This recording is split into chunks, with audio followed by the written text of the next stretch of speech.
सब लोगों ने मेरा आज तो इसको पकड़वा नहीं है, तो कुछ भी करो। तो मुख पर मक्खन लगा हुआ, हाथ भी जो है मक्खन में भरे हुए, सब के सब मिलकर एक मंडली को, दिन तो वाले नहीं लाती थी, आज मंडली के लोग पकड़ के ले आए कि माँ देखो तुम रोज कहती थी, आज तो हम खुद इसके साक्षी हैं और हमारे सामने इसने मक्खन चोरी किया और देखो मुंह पर ये जो है मुंह पर लगा हुआ है, अब तुम क्या कहोगे? हमने खुद ने देखा ये, दूसरों की बात तो नहीं मानती, मगर हम तो रात दिन इनके साथ रहते हैं, इसके हमारे सामने तो सब कुछ किया है। अब माँ जो है आंखों से प्रश्नवाचक चिन्ह दृष्टि से पूछ रही है कि बोलो अब क्या कहोगे? ये तुम्हारी मित्र मंडली है, यही लोग शिकायत कर रहे हैं, अब तुम्हारे पास बचाव पक्ष में कहने को क्या है?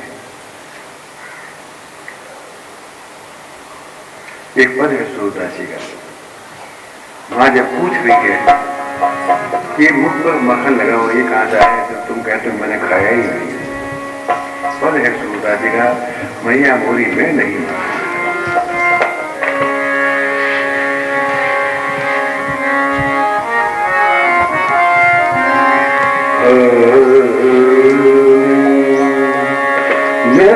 नहीं माखन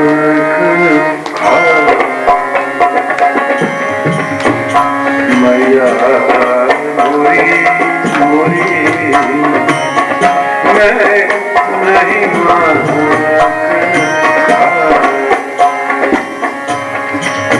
कब खाता मैं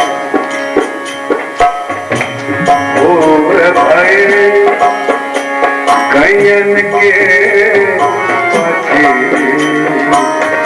घोर भये कयन के पाटे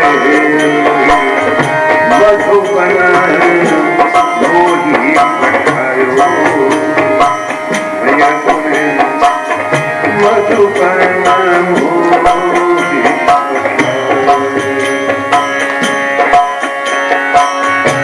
चार पहर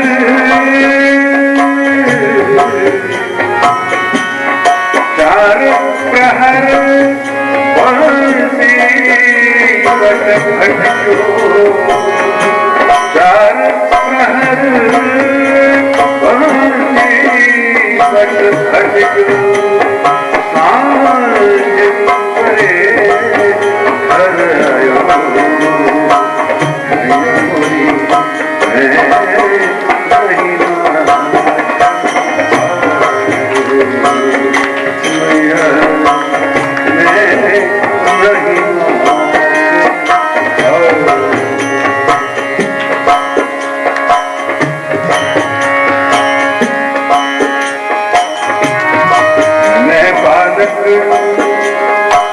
भयन को छोड़ो जिसकी को इस पायो, तो ठीके में मेरा हाथ कैसे हो सकता है माँ? मैं बालक भयन को छोड़ो को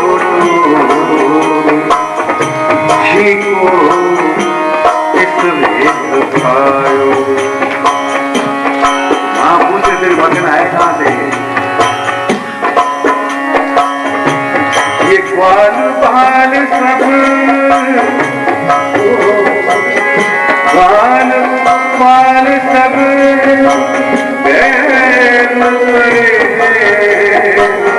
सब में चलते हैं, ग्वाल बाल सब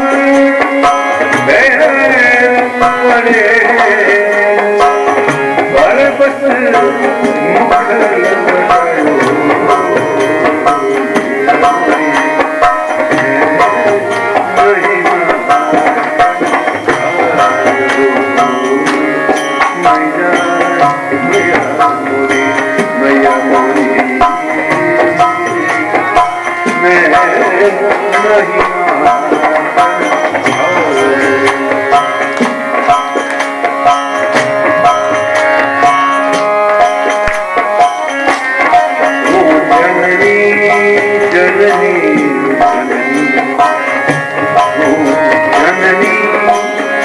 मन की अति भोरी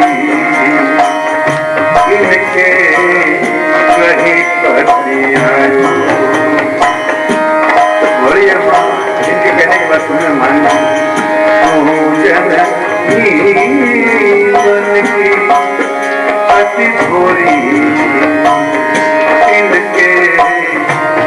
कहीं पति आओ जिए तेरे कछु। देखा कि ये मेरी बात इसके समझ में नहीं आ रही, मन नहीं रही अंदर से, उन्हें अपने कलेजे में हाथ डाला। तो जननी मन की कति थोड़ी इनके कहीं पति आओ जिए तेरे कछु एक उपज है जिए तेरे कछु एक उपज है जानो परायो जयो। तू जानती है कि मैं जेल की पुत्र हूँ, तुम्हारा पुत्र तो हूँ नहीं, इसलिए इनकी बात करके तुम्हारे जेल में मेरे पति फेल हो गया।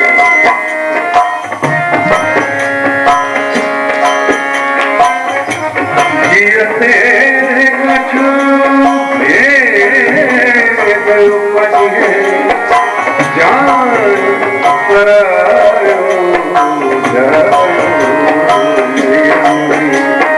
मैया मोरी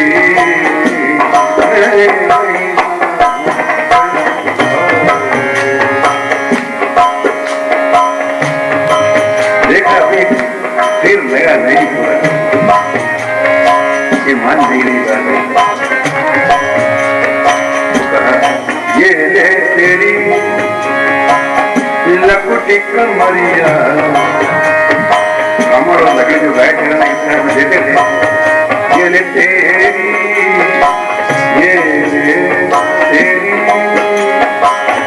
लकुटी कमरिया बहुत ही नाच नचायो। बहुत मजा आया, मतलब चला कुछ देर पता ही नहीं उसको यहाँ रहने का क्या मतलब है। ये ले तेरी लकुटी कमरिया मुझे बहुत ही नाच नचायो। सूरदास जब सूर्य माँ हंसने लगी,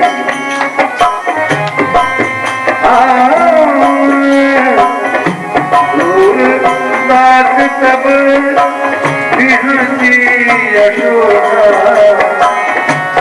सूरदास तब भी हंसी यशोदा ले कंठ लगा। मैया मोरी नहीं मैया मोरी मोरी नहीं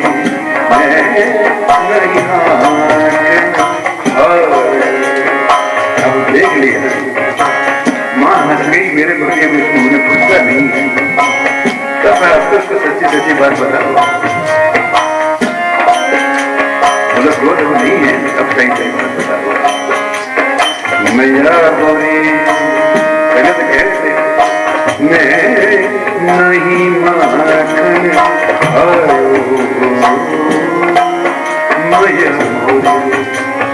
मैया मोरी मैं नहीं माखन, मैया मोरी अरे ये तो मैं नहीं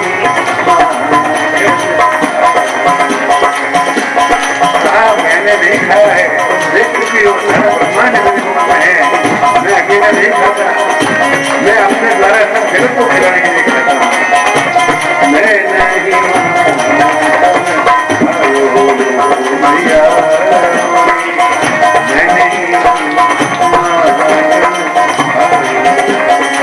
मैं नहीं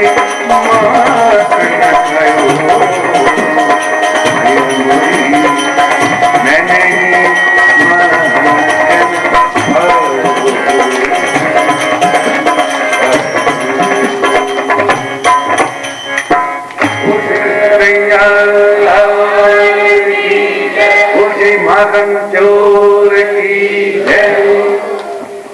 सवाल तो ये भगवान ये माखन ही क्यों चुरा देते? न पैसा चुराते थे, न और कोई चुराते थे, माखन ही चुरा देते। माखन होता क्या है? माखन है सार, दूध का सार, जो सब मंथन के बाद निकलता है मक्खन। ये हृदय, जीवन का सार जो है हमारा हृदय, ये मक्खन है। हृदय को चुराते हैं अपनी लीलाओं से, चेष्टाओं के द्वारा। हमारे जीवन का सार जो हृदय है, चित्त है, चित्त को चुराने वाले हैं। इनका एक दूसरा नाम चित्त चोर भी है। चित्त चोरी का, चित्त को चुराने वाले, दूध का सार मक्खन है उसको चुरा करके खाने वाले, ताकि वो सार कोई जगत ना खा जाए, दुनिया खा के हमको बर्बाद ना कर दे। उसने कहा ये तो मेरा हिस्सा है, हृदय में तो मैं बैठा हुआ हूँ अंतर्यामी रूप में, मेरा हिस्सा तुम दूसरों को कैसे दे सकते हो? ये तो मेरा ही हिस्सा है। कृपा जब करते हैं, संबंध जो बनता है, उसके हृदय को चोर लेते हैं, हृदय चोरा अपने में आकर्षित कर लेते हैं, ताकि उस हृदय को, जीवन के सार को लोगों के हाथ में वो बिक ना सके, लोग चुरा ना सके। अगर लोगों के हाथ में बिक गया तो जीवन नष्ट हो जाएगा। भगवान कृपा करके हमको उद्धार करने के लिए बना हैं। जहां हमको हमारा जीवन नष्ट होता हुआ दिखाई देगा, वही आकर के हमारी रक्षा में किसी न किसी रूप में खड़े हो जाएंगे। ये बाल लीला प्रसंग चल रहा है। बाल सुलभ चेष्टाओं से वात्सल्य रस का रसपान व्यवहार के द्वारा कराया जा रहा है। इधर नंद बाबा ने सुना था कि ये जगह ठीक नहीं है, इस स्थान को छोड़ भी देना चाहिए। कंस के दूत जो हैं चारों ओर फैले हुए हैं, तो ये तय किया गया कि इस स्थान को छोड़ देना चाहिए। जाए मगर कहां जाए? तो सबसे सलाह की गई कौन सा स्थान है जहां में चले जाना चाहिए। एक उपनंद नाम का एक ग्वाल था, उम्र में थोड़ा बड़ा था, थोड़ा समझदार भी था। सबको बुला के पूछा, भाई कि ये स्थान हमको छोड़ना, जाए कहां पर? तो उपनंद ने कहा कि यहाँ से थोड़ी दूर पर एक वृंदावन नाम का स्थान है, बड़ा सुंदर स्थान है और थोड़ा सुरक्षित है, हम लोगों को वहीं जाकर के बस जाना चाहिए। बात मान ली गई, छकड़ों के सारा सामान लाता गया और वृंदावन पर जाने की तैयारी जो है वो होने लगी। एक छकड़े के ऊपर कृष्ण और बलराम बीच में, आसपास में माता ये तो यशोदा और नंद बाबा, और ग्वाल बाल जो है सब छकड़ों का अपना सामान ला के हाथ में लाठियां लेकर के घेरा डालते हुए सुरक्षा की दृष्टि से, और वो छकड़े को लेकर के उस स्थान पे पहुंचे जो वृंदावन नाम का स्थान है। बड़ा सुंदर कुंज, बाग बगीचे, हरियाली और बड़ा सुरक्षित स्थान, वहां जाके उन्होंने डेरे डाल दिए। और भगवान थोड़े बड़े हो गए तो भगवान को ये अब अधिकार मिल गया, अब तुम ये छोटे छोटे बछड़े हैं इनको चराने के लिए जंगल में ले जाएगा। बछड़े चराने के लिए भी ले गए। वही बलराम और कृष्ण बछड़ों को लेकर के जंगल में चराने के लिए जाते हैं। और वही ग्वालिनियां जरा मार्ग पर रास्ते में उनको दर्शन करके निरख करके न्याल होने के लिए खड़ी हुई है। भगवान मोर मुकुट बंसी यहाँ करदनी में डाले हुए दोनों भाई हिलते मस्त हाथियों की तरह टकरा खाते खाते इठलाते हुए जा रहे हैं। बछड़े आगे चल रही हैं, बछड़ों के गले में छोटी छोटी घंटियां हैं।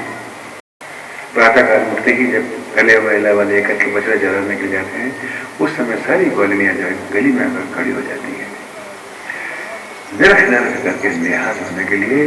उनकी मदमस्त चाल, उनकी बाल सुलभ चेष्टा, ठेलियां और बंसी बजाते बजाते जगह में चले जाते हैं।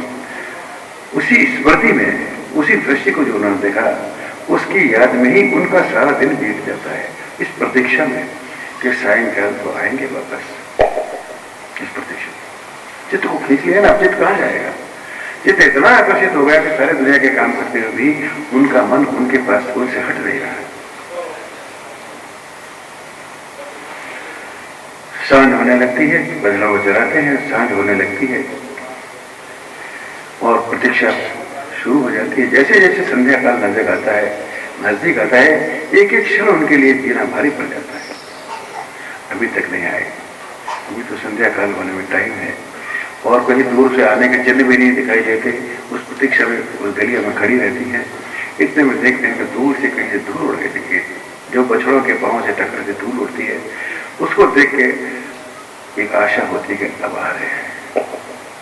फिर उनके गलों में घंटियां जो बच्चे लगी हुई बच्चों की दूर से घंटियों की रंजन रोजान आवाज सुन के अब निश्चय होता और चित्त धड़कने लगता है, अब आए हैं।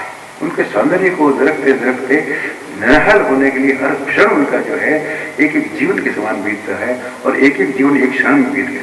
ये भी है, उस पूरी याद में पूरा जीवन एक क्षण की तरफ बीत जाता है, हमें पता ही नहीं चलता। और वो याद के क्षण जो ऐसे हैं, एक एक क्षण जो है एक एक आयु के बराबर बीतते हैं। विरह की घड़ियां, मिलन की घड़ियां इतनी लंबी हो जाती है, मगर जब मिल जाती है तो सारा जीवन एक क्षण के समान लागू मालूम होता है। जैसे एक क्षण बीत गया, वो जीवन को पता ही नहीं चला। कोई टेंशन, कोई प्रेशर, कुछ भी नहीं, कोई तनाव नहीं, जीवन में किसी प्रकार का कष्ट नहीं। तो कष्ट की और सुख की अनुभूति करने वाला तो मन है, वो तो भगवान ने अपने पास खींच लिया। अब कौन सुख और दुख की अनुभूति करे? सारे जीवन, सारी आयु एक क्षण की तरह बीत जाती है। क्या कहें, जिनके जीवन में ऐसा कभी हुआ होगा, किसी महापुरुष के साथ जुड़ के, ये उन्हीं के अनुभव की बात है, क्षेत्र की हमारे समझ में नहीं आएगी। भगवान कृपा करे ऐसा सहयोग किसी के जीवन में बन जाए और ऐसी घड़ियां कट जाए जीवन में, तो उनको इसका आभास होगा और वो ये कह सकते हैं कि ऐसा नहीं है कि लीला उसी समय हुई है। उस समय जो भगवान थे आज भी उन महापुरुषों के रूप में है और उनके भक्तों की लीला आज भी उनके साथ हो रही है और इसी प्रकार की लीला और ये अनुभूतियां आज भी होगी, हो रही है और अंत तक होगी। नहीं तो प्रमाण कौन देगा, मानेगा कौन इन बातों को? खाली लिखी हुई बातों कौन मानेगा जब तक इसका अनुभव नहीं होगा, जब तक प्रत्यक्ष हमको प्रमाण नहीं मिलता, जब तक बातें कही हुई मानेगा कौन? बट जिसके जीवन में घटित हो गया है, ऐसा सहयोग इनके बन गया है, वो तो प्रमाण के रूप में खड़े रहेंगे कि जो कुछ बातें लिखी हुई एकदम परम सत्य है, इसमें कोई झूठ नहीं है और वो सत्य है। इसीलिए अखंड रूप से उन सत्यता का उसका उसी तरह का प्रचार अभी वो स्थिति कायम है। नहीं तो भगवान को जड़ों से उखाड़ने वाले कई बुद्धिजीव पैदा हो गए हैं जो भगवान को मानते ही नहीं है। सब लीला बेकार है, ये सब काल्पनिक है, सब जीवन बिगाड़ने वाली है। कई लोग बुद्धि एक से एक बड़े पढ़े लिखे लोग हैं, इनको नेस्त नाबूद करने के लिए तुले हुए हैं। आज तक बहुत हुआ है कि जिन्होंने ये प्रयास किया कि भगवान की और भगवान की लीला को नेस्त नाबूद कर दो, उनका खुद का कहीं पता ही नहीं चला। और ये तो अखंड वैसे ही खड़ा है, या तो वो उसमें मिल गए या मिट गए, उनका पता, या तो मिल गए और नहीं मिले तो मिट गए। मगर ये तो अखंड सत्य जो है आज तक शाश्वत सत्य है, सृष्टि के आदि से अंत तक वैसा ही रहेगा, कोई झुठला नहीं सकता इस बात।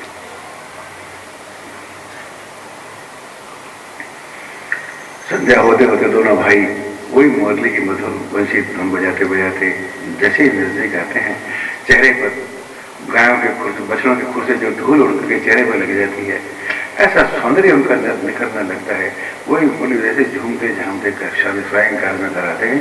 संध्या बेला है, गोधूली बेला है, गायों के लौटने का समय जो रहता है, दिन भर चल के जो आती है वो गोधूली बेला है। तो विचार चलते पर बहुत दूर की तुम्हें जो गाय चलाने में नहीं जाना है।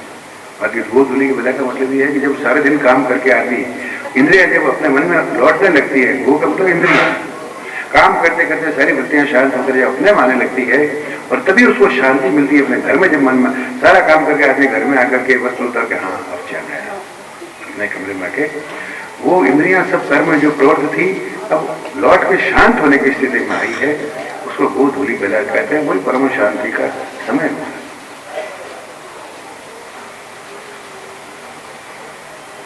लीला चल रही है अनवरत। अब और कंस के दूध जो है वो चारों ओर फैले हुए हैं बालकों का, जहां मिल जाए उसका नाश करो, उसको वध करो, मार डालो। इस प्रसंग में कुछ लीलाएं जो है आज संक्षेप रूप में बहुत अधिक छोटी छोटी लीलाएं हैं, मगर प्रयास ये किया जाएगा कि आज सारी लीलाओं के बीच में दर्शन करते हुए अंत में सायंकाल में सभा के समापन के समय आज महाराज का प्रसंग भी आ जाए और इसके साथ इस लीला कथा इस सत्र को अवसान देते हैं। जय गुरुदेव।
वल्लभ लीलाएं चेष्टाएं चल रही है। जो चित्त को आकर्षित कर ले और अपने में मिला ले बिना हमारे किसी प्रयास के, बल्कि विपरीत प्रयास के भी जो आकर्षित करने के अपने मिला ले, उसी का नाम कृष्ण है। कर्षति, जो आकर्षित कर लेता है, स कृष्ण, वो कृष्ण है। बस यही प्रार्थना करते हैं भगवान से, जैसे आपने भक्तों का, गोपियों को, गालों में चित्त आकर्षित करके अपने में मिला लिया और उनको कुछ भी नहीं करना पड़ा, छुड़ाने का प्रयत्न करते हुए भी छुड़ा नहीं पाए। ऐसी अवस्था हमें जीवन प्रदान करके, कृपा करके अपने में मिला लें। इसी प्रार्थना के साथ इस सत्र का अवसान देते हुए सायंकाल 5 बजे फिर इन्हीं लीलाओं में प्रवेश करने की, उपस्थित होने की प्रयत्न करेंगे। भोजन प्रसाद की व्यवस्था आज तो बाल हो गए, बाल लीलाएं हो गई, भगवान बाल कृष्ण के भोग लगा हुआ है, प्रसाद पाके कृतकृत हो जाना है। उनका प्रसाद इस भाव से अगर पाएंगे तो चित्त उनमें लगे बिना रहेगा नहीं। और लौकिक बुद्धि बीच में आ गई, खाना, ये प्रसाद अगर खाना समझ में आ गया तो वो तो हम पहले से ही दूर है, दूर ही रह जाएंगे। प्रसाद समझोगे तो प्रसाद के साथ जुड़ जाएगा। खाना समझ लिया तो खाना तो भाई व्यवहार में, शादी विवाह में खाया जाता है, उसमें मन कहाँ जुड़ता है। खाना कहते ही खाना मतलब मत खाओ, ये भाव आ जाता है। प्रसाद पाओ, प्रसाद पाया जाता है।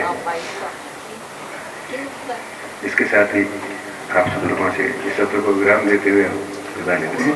सायंकाल पुनः उनकी कृपा से उनकी लीला में, लीलाओं के दर्शन करते हुए अपने को करते करते करने के लिए यहाँ उपस्थित होने का प्रयास करते हैं।